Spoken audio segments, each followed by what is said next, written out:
ایک اور مسئلے کی طرف آتے ہیں جس وقت بہت زیادہ ہے. پیٹرول کیا چل رہا ہے بھائی؟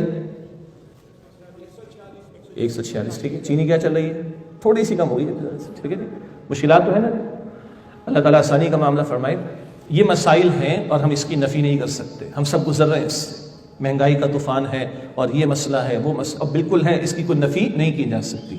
حکومتوں کی نااہلی بھی اپنی جگہ اور کچھ کووڈ کے نتیجے میں امپیکٹ کا مسئلہ وہ بھی اپنی جگہ. لیکن مہنگائی کا مسئلہ کو پچھلے 3-4 سال کا ہے. یہ ہم پہلے سے بھگتتے آ رہے ہیں. ہم تو مستقل بھگتتے آ رہے ہیں. تو کبھی اس کا بھی تجزیہ کریں. اور باقی ایک تجزیہ ذرا حساس ہے. ماشاءاللہ یہ بہت ہی زبردست ایک مارکی میں ہم بیٹھے ہوئے اور جنہوں نے بھی انتظام کیا اللہ ان کو جزائے خیر عطا فرمائے. ہم سب بڑے آرام سے ایک بڑے اچھے ماحول میں سکون سے بیٹھ کر بات کر رہے ہیں. میں بالکل پبلک میں بھی عرض کرتا ہوں, میں کراچی بیسڈ ہوں. میرے بچے آرام سے ابھی دوپہر کا کھانا کھا چکے ہوں گے. آرام سے سو بھی جائیں گے. دوپہر میں تھوڑا سا نماز بھی پڑھنے جاتے ہیں بچے ماشاءاللہ جماعت میں. شام میں آرام سے اپنے ٹیوشن کا کام بھی کر لیں گے. ہوم اسکولنگ میں بھارا میرے بچے پڑھ رہے ہیں اور آرام سے رات کو سو جائیں گے. میں اپنے گھر میں کچھ کیش بھی چھوڑ کر آیا ہوں. بینک اکاؤنٹ میں بھی تھوڑے پیسے موجود ہیں. میرا پیٹ بھی بھرا ہوا ہے. میں بہت آرام سے آپ سے بات کر رہا ہوں اور آپ بھی بہت آرام سے میری بات سن رہے ہیں. اللہ ہم سب کے بچوں کو ماشاءاللہ بہت سارے بچے نظر آ رہے ہیں. اللہ ان سب بچوں کو سلامت رکھے اور اپنے ماں باپ کے لیے صدقہ جاریہ بنائے. مجھے ایمانداری سے بتائیے کہ اگر میرے گھر میں رات کا کھانا نہ ہو تو میں نارمل رہ سکتا ہوں جی؟ اور جس کو بھوک ستاتی ہے وہ اتنے سکون اور ٹھنڈ ماحول میں دین کی بات سن سکتا ہے؟ یہ بہت بڑا ایشو ہے اور اس کو ایڈریس ہونا چاہیے. اور اگر ہمارے دینی طبقات اس کو ایڈریس نہیں کر رہے تو بہرحال محمد مصطفیٰ علیہ السلام جو نظام لے کر آئے ہیں وہ اس کے تقاضے پورے نہیں کر رہے. اس کو ایڈریس کرنا ضروری ہے. میں بھی گاڑی میں ہمارے ساتھی کے ساتھ بیٹھ کر آؤں. آپ سے اکثر بھی آئے ہوں گے. جس طرح بھی ہم سگنل پہ گاڑی روکتے ہیں 2 بچیاں بھیک مانگنے آ جاتی ہیں. ہم فوراً ذہن میں ہم انٹلیکچوئلس بھی ہیں نا, ہمیں دلائل بھی ہمارے پاس. یہ تو پیشہ ور قسم کے لوگ ہوں گے. ان کے پیچھے مافیا بھی ہوگی. میں مان لیتا ہوں تھوڑی دیر کے لیے. مگر عزت نفس بھی تو کچھ ہے. وہ تو بیچ دی نا اس نے جی. ان بچیوں کو دیکھ کر آپ کو مجھے ہماری بیٹیاں یاد آتی ہیں. میں بھی 4 بیٹیوں کا باپ ہوں. خدا کی قسم آنسو گرنے چاہیے ہمارے کبھی. اگر ہمارے اندر کوئی انسانیت نام کی حس باقی ہے تو کم سے کم ان بچیوں کو اپنی بیٹیوں کی طرح تو دیکھ لیں. یہ مسائل ہیں. خودکشیاں بڑھ رہی ہیں. برائے فروغ کے بورڈ بچوں کے گلوں میں لگا کر لوگ سڑکوں چوراہوں پر بیٹھے. ایک ظلم کا نظام ہے. بات کرتے ہیں آگے چل کر انشاءاللہ تعالی. تو مہنگائی کا طوفان اور یہ اور وہ اور یہ انسان کو بیمار کرتا ہے. بہت سارے ڈاکٹرز بھی مجلس کے اندر ہیں, ان کے پاس بہت سارے کیسز آتے ہیں مسائل کے. لیکن آپ غور کیجئے اگر دل سیٹسفائیڈ نہ ہو اور اس معاش کے اعتبار سے بندے کو سیٹسفیکشن نہ ہو تو کتنے امراض جو ہے وہ جنم لیتے ہیں, کتنی بیماریاں جنم لیتی ہیں. یہ سب مسائل ہیں اور ہم اس کی نفی نہیں کر سکتے. بھاری مسئلہ ہے اور یہ مہنگائی کے طوفان اور مسائل ہیں. میں 2-3 کی طرف اشارہ کر دوں آپ کے سامنے. چارٹرڈ اکاؤنٹنسی کے اسٹوڈنٹ رہے ہیں کیونکہ 20 سال پہلے پروفیشن اسٹارٹ ہی نہیں کیا تھا. بس اس کی اکیڈیمک سائڈ پوری ہوئی, اس کی ٹریننگ سائڈ پوری ہوئی اور پھر اللہ تعالیٰ نے اس طرف لگا دیا. تو زیادہ اس کا تجربہ نہیں ہے ایکسپوجر کے اعتبار سے. لیکن بنیادی چند باتیں. 1988 میں پاکستان کی حکومت نے طے کیا کہ ہم SAP اسٹرکچرل ایڈجسٹمنٹ پروگرام کے تحت جو فنڈنگ ادارے ہیں ان سے قرضے لیں گے سود پر.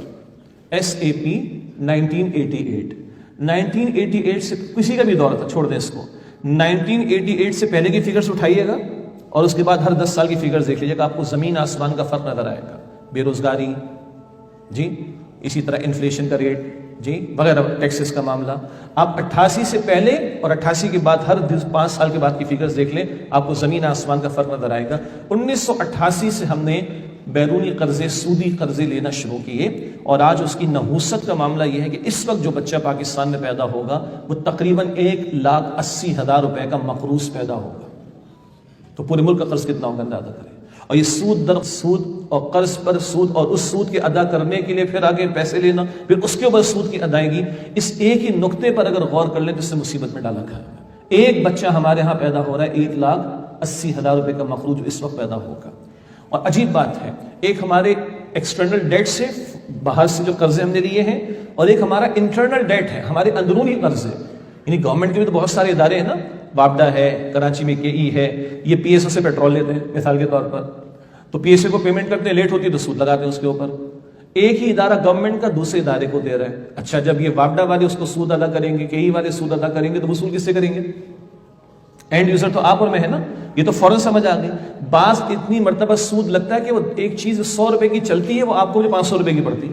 اتنی لیولز پر سودی قرضوں کی نحوست کی وجہ سے سود در سود. اسی لیے اللہ کے رسول صلی اللہ علیہ وسلم نے ارشاد فرمایا ہے، ابن ماجہ شریف کی روایت ہے کہ صدقات سے کبھی مال کم نہیں ہوتا. اللہ اکبر. عقل کو نیچے رکھیے گا اور وحی کی تعلیم پر یقین رکھتے سنیے گا. صدقات سے کبھی مال کم نہیں ہوتا اور سود کا انجام مفلسی کے سوا کچھ نہیں ہے. اور اللہ کا کلام بھی فرماتا ہے سورۃ البقرہ میں، یمحق اللہ الربا ویربی الصدقات، اللہ ربا کو مٹاتا ہے اور صدقات کو بڑھاتا ہے. قرآن کریم پڑھ جائیے کم سے کم 5 اس سے زائد مقامات پر، کم سے کم 5 مقامات پر جہاں ربا کی ممانعت، سود کی ممانعت ہے، فوراً اللہ آپ کو وہاں زکوٰۃ کا، صدقات کا ذکر کرتا ہوا نظر آئے گا. اور اس سے اصول بھی سامنے آتا ہے جو سورہ الحشر کی آیت نمبر 7 میں ہے، کئی لا یکون دولۃ بین الاغنیاء منکم، یہ دولت تمہارے چند افراد کے درمیان محدود ہو کر نہ رہ جائے. اسلام کو تعلیم دیتا ہے کہ دولت کی سرکولیشن بڑھے. جو لوگ اکنامکس سے گزرے ہیں، پڑھائی سے اکنامکس کی، انہیں وہ اصول پتہ ہے کہ better the circulation better the economy. جس معاشرے میں دولت کی گردش کا عمل جتنا تیز ہوگا اس کی بہتری ہوگی اکانومی کے اندر، ورنہ ہیوز اور ہیوز ناٹ کا گیپ بڑھتا چلا جائے گا. زکوٰۃ لیں، صدقات لیں، وراثت کے معاملات لیں، اور چلو پیسہ لگانا ہے تو پارٹیسپیشن پروفٹ لاس بیسس کے اوپر لیں، اس سے سرکولیشن بڑھتی.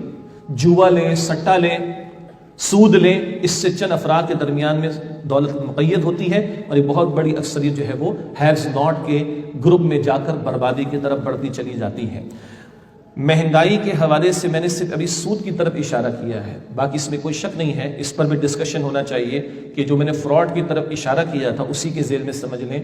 جو پوری قوم کو 10 مرتبہ کھا کر بیٹھے ہوئے ہیں، ان سے وصولی کی کوئی بات نہیں ہو رہی جی. اور آپ کے میرے بچے، ہم میں سے کچھ لوگ موٹر سائیکل چلاتے ہیں اور غلطی کرتے ہیں، اگر ہیلمٹ نہیں ہے یا سیٹ بیلٹ گاڑی میں نہیں باندھی تو کتنے کا ہمارا چلان کرتے ہیں جی؟ 500 روپے کا، 410 روپے کا، 620 روپے کا، اتنا ہی ہے نا جی. تو کہتے ہیں بھائی آپ نے چھوٹی ڈنڈی ماری 500 روپے کی تو آپ کا چلان کٹے گا. آپ مارتے 50 لاکھ کی، 50 کروڑ کی، 4 ارب 5 ارب کی تو آپ کو کوئی نہیں پوچھتا. تو رسول اللہ کی حدیث ذہن میں آتی صلی اللہ علیہ وسلم. یاد آیا جب ایک فاطمہ نامی عورت نے چوری کی تھی، بڑے خاندان کی تھی، سفارش آنا شروع ہو گئی اور چہرہ حضور علیہ السلام کا سرخ ہو گیا. حضور کو غصہ بھی آتا تھا. آج لوگ کہتے ہیں کہ کول ہونا چاہیے، کول ٹھنڈ، ایسا نہیں. ہاں محمد مصطفیٰ علیہ السلام سے بڑھ کر کسی کا چہرہ مسکراتا ہوا نہیں تھا، کوئی شک نہیں. کئی صحابہ فرماتے ہیں، مگر امت کی ماں عائشہ فرماتی ہے رضی اللہ تعالی عنہ، جب اللہ کی حد ٹوٹتی تو سب سے بڑھ کر غصہ کس کو آتا؟ حضور کو آتا صلی اللہ علیہ وسلم. تو جہاں یہ ہو وہاں تو چہرہ سرخ ہونا چاہیے ہمارا. بہرحال جی تو بٹ جزاک اللہ خیر. تو فاطمہ نامی عورت بڑے خاندان کی، چوری کی، جرم ثابت ہوا، سزا کا اعلان ہونے لگا، سفارشیں آنا شروع ہو گئیں. حضور مکرم صلی اللہ علیہ وسلم کا چہرہ انور سرخ ہو گیا اور آپ نے فرمایا دیکھو تم سے پچھلی قومیں کیوں ہلاک و برباد ہوئیں. بڑا جرم کرتا تو چھوڑ دیتے تھے، چھوٹا جرم کرتا تو سزا دیتے تھے. بالفرض محال اگر میری رخت جگر فاطمہ الزہرا رضی اللہ تعالیٰ عنہ بالفرض اگر وہ بھی چوری کرتی، اس کا بھی یہی معاملہ ہوتا، اس کو بھی یہ سزا نافذ کرتا. یہ عدل ہے محمد مصطفیٰ صلی اللہ علیہ وسلم. اور آج ہمارا رونا کیا ہے؟ پوری قوم کو کھا کر بیٹھے ہوئے ہیں، باہر سے مطلب آپ لوگ بھی مجھ سے زیادہ واقف ہوں گے، کم سے کم NGOs کے حوالے سے تو میرا اپنا تجربہ ہے، جن کو فنڈنگ آتی ہے اور ان کے ڈائریکٹرز کے پرکس اور بینیفٹ پہ 70-80% نکل جاتا ہے، عوام کے ہاتھ میں کچھ نہیں آتا. جب NGOs کا یہ حال ہے تو ان کو پرمٹ کرنے والے حکمرانوں کا حال کیا ہوگا جن کے ہاتھ میں ڈائریکٹلی فنڈنگ آتی ہے؟ کہاں جاتا ہے وہ پتہ ہے سب کو. مگر بڑے ہیں نا، بگ شاٹس ہیں، مقدس گائے بنے ہوئے ہیں، کوئی اس سے ظلم کا حساب لینے والا نہیں ہے. اور بھگتتا کون ہے پھر؟ میں اور آپ بھگتتے ہیں. قرضوں کو ہم بھگتتے ہیں، ان کے لوٹ لینے کو میں اور آپ بھگتتے ہیں، اور سود کی بربادی تباہی کو میں اور آپ بھگت رہے ہوتے ہیں. میں نے 2 اشارے کرنا چاہیں. ایک سود کا معاملہ، اور اللہ کے بندوں ہم نے گزارش کی ہے کم سے کم انٹرنل سود تو ختم کر دو. پاکستان کی حدود میں تمہیں کیا مسئلہ ہے ختم کرنے کو؟ یہ PSO کو فلاں پے کر رہا ہے تو سود لگ رہا ہے، فلاں پے کر رہا ہے تو سود لگ رہا ہے، وہ اس سے لیتا یہ بھگت رہی ہے عوام. یہ انٹرنل سود کو تو ختم کرو. گو کہ ایکسٹرنل بھی ختم ہونا چاہیے، اس پر کلام ہو سکتا ہے، اس پہ ڈسکشن ہو سکتا ہے، اس پہ کچھ شواہد موجود ہیں، مثالیں موجود ہیں، لیکن وہ ٹیکنیکل میدان ہے. میری بھی معلومات وہاں تھوڑی ہیں لیکن ہیں الحمدللہ کہ لیٹن امریکہ کے کچھ ممالک نے منع کر دیا کہ تمہیں 100 کے ہم 1000 دے چکے اور کتنا تم ہم سے لوگے. تو بہرحال انہوں نے ہمت پکڑی ہے. تو بات کی جا سکتی مگر اندرونی سود تو ختم کریں. اور سود پر ہم کیوں فوکس کر رہے ہیں؟ اللہ رب العالمین قرآن حکیم میں فرماتا ہے فَأَذَنُ بِحَرْبٍ مِّنَ اللَّهِ وَرَسُولِهِ. بلکہ الفاظ کی کنسٹرکشن دیکھیے. البقرہ 278 279 یا ایھا الذین آمنوا اتقوا اللہ وذروا ما بقی من الربا ان کنتم مؤمنین.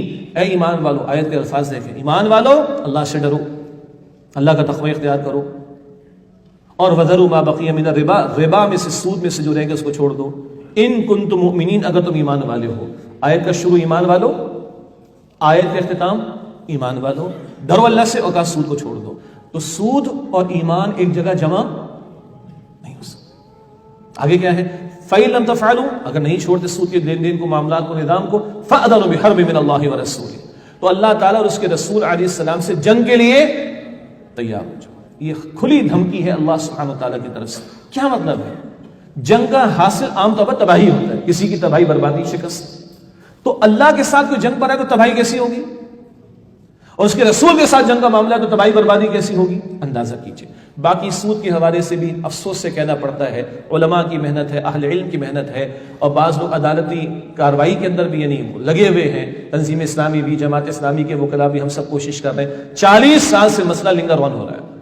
ہمارے حکمرانوں کی نیت ٹھیک نہیں، سب کی، پچھلوں کی بھی اور آج والوں کی بھی نیت صحیح نہیں ہے لوگوں کی. یہ الفاظ میرے نہیں ہیں، یہ الفاظ ڈاکٹر جسٹس تنزیل الرحمان صاحب کے ہیں. 1991 میں جب انہوں نے وفاقی شرعی عدالت کے جج کی حیثیت سے ورڈکٹ دیا تھا کہ بینکنگ انٹرسٹ بھی ربا ہے جو دین نے منع فرمایا، انہوں نے کہا بالکل منع ہے. ورڈکٹ بھی یہی ہے، ہمارے حکمرانوں کی نیت ٹھیک ہوگی تو معاملہ سیٹ ہو سکتا ہے، اور نیت ٹھیک نہیں ہے چلتا رہے گا. تو اچھا، اب ایک سوال آتا ہے کہ یہ مسائل تو اور لوگوں کے بھی ہوں گے، کافروں کے بھی ہوں گے، اور ہیں، کوئی شک نہیں ہے. اگر آپ سوئٹزرلینڈ کی تاریخ کو پڑھیں تو 1900 پرانی فگر میں سے آج بھی معروف ہے نا کہ دنیا میں پر کیپٹا انکم سب سے زیادہ کدھر ہے؟ سوئٹزرلینڈ کے اندر ہے. سوئٹزرلینڈ کا انٹرسٹ ریٹ کیا رہا تھا؟ 1935 سے 1985 پرانی فگر ہے، معاف کیجیے گا، 2.31% دنیا میں سب سے نیچے تھا. پر کیپٹا انکم دنیا میں سب سے زیادہ تھی. ان امپلائمنٹ ریٹ، بے روزگاری سب سے کم وہاں پہ تھی، اور ایجوکیٹڈ لوگ سب سے زیادہ وہاں پر تھے. تو دنیا بھی آپ دیکھ رہے ہیں کہ جہاں اس کو چھوڑا گیا ہے اللہ تعالیٰ نے کم سے کم دنیا کے اب تک ان کو برکت عطا فرما دی. لیکن پھر ذہن میں رکھیے کہ ہم جتنے آج مسائل پر کلام کر کے حل کی طرف جانا چاہ رہے ہیں، تو ایک شعر میں نے آپ کو غالباً پہلے سنایا ہے، شاید اپنی امت پر قیاس نہیں سنا ہے پہلے. اپنی امت پر قیاس اقوام مغرب سے نہ کر، خاص ہے ترکیب میں قوم رسول ہاشمی صلی اللہ علیہ وسلم. ہمارا معاملہ مختلف ہے.